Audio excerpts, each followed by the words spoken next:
Sebelumnya, Kejaksaan Negeri Sabang telah menetapkan 2 orang tersangka kasus korupsi pengadaan lahan untuk pengembangan TPA Lok Batekot Abuk pada tahun anggaran 2020 dengan pagu anggaran sebesar 4,8 miliar rupiah. Setelah dilakukan perkembangan penyidikan kasus korupsi pengadaan lahan TPA tersebut, Kejaksaan Negeri Sabang kembali menetapkan 1 orang tersangka lainnya yang ikut terlibat dalam kasus ini. Informasi selengkapnya akan disampaikan oleh rekan jurnalis kami dari News Indonesia. Ada Aulia Prasetya yang akan melaporkannya. Silakan rekan Aulia.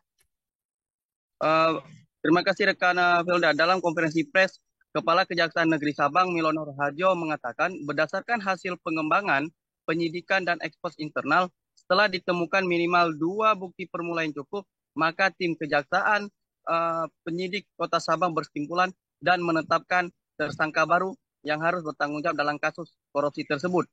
Lebih lanjut, Kajari Sabang juga menjelaskan penetapan tersangka ini merupakan lanjutan dari 2 orang terdakwa yang saat ini sudah disidangkan di pengadilan di Tipikor Banda Aceh, yakni saudara Firdaus dan Anas Farudin.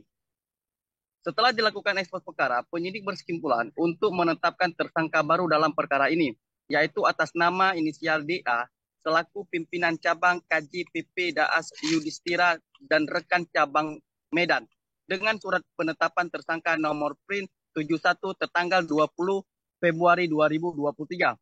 Berdasarkan pengembangan penyidik, DA telah melakukan perbuatan turut serta dalam hal makrab harga pembelian tanah pengadaan lahan TPA tahun 2020 tersebut. Tersangka DA turut serta dalam makrab harga yaitu dengan cara melakukan penilaian harga tanah tersebut tidak sesuai dengan standar penilaian Indonesia yang sehingga telah merugikan keuangan negara 1, miliar rupiah. Sebagaimana hasil perhitungan kerugian negara oleh ahli. Terhadap tersangka DA disangkakan dengan pasal 21 JO pasal 3 JO pasal 18 Undang-Undang Nomor 31 Tahun 99. Sebagaimana diubah dengan Undang-Undang Nomor 20 Tahun 2001 tentang pemberantasan tindak pidana korupsi JO pasal 55 ayat 1 ke 1 KUHP dan dalam waktu dekat akan dimintai keterangan sebagaimana tersangka. Lebih lanjut juga tim jaksa penyidik akan terus bekerja secara profesional untuk mengungkapkan mafia tanah ini sehingga tuntas di persidangan dan mengingat janjaran pemerintahan Kota Sabang agar bekerja sesuai dengan ketentuan. Begitu laporan hari ini rekan Firda. Baik, terima kasih rekan jurnalis dari News Indonesia atas laporan Anda. Selamat bertugas kembali. Tribuners, akan kami tampilkan wawancara dari Kepala Kejaksaan Negeri Sabang, Milono Raharjo. Berikut liputan untuk Anda.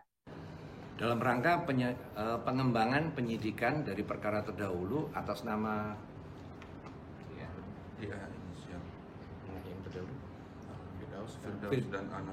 Firdaus dan Anas Farudin yang saat ini sudah masuk tahap persidangan setelah kemarin putusan sela dakwaan kita diterima dan kita tindak lanjuti dengan pengembangan penyidikan terhadap tersangka atas nama DA.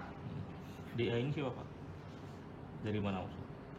DA ini pimpinan cabang KJPP Dasaat Yudhistira dan rekan yang melakukan penilaian terhadap kegiatan pengadaan tanah di Lok Bate tahun anggaran 2020. Ya, ini untuk DA sendiri nih Pak, apakah nanti akan ditahan juga sama seperti yang sebelumnya? Kita lihat perkembangan nanti, kami akan lakukan pemanggilan terlebih dahulu dan pemeriksaan yang bersangkutan sebagai tersangka. Kemudian kita lihat perkembangan selanjutnya, kita akan mengabarkan kepada teman-teman mengenai perkembangan penanganan perkara ini. Ya, dalam artian ini DA-nya belum pernah dipanggil Pak?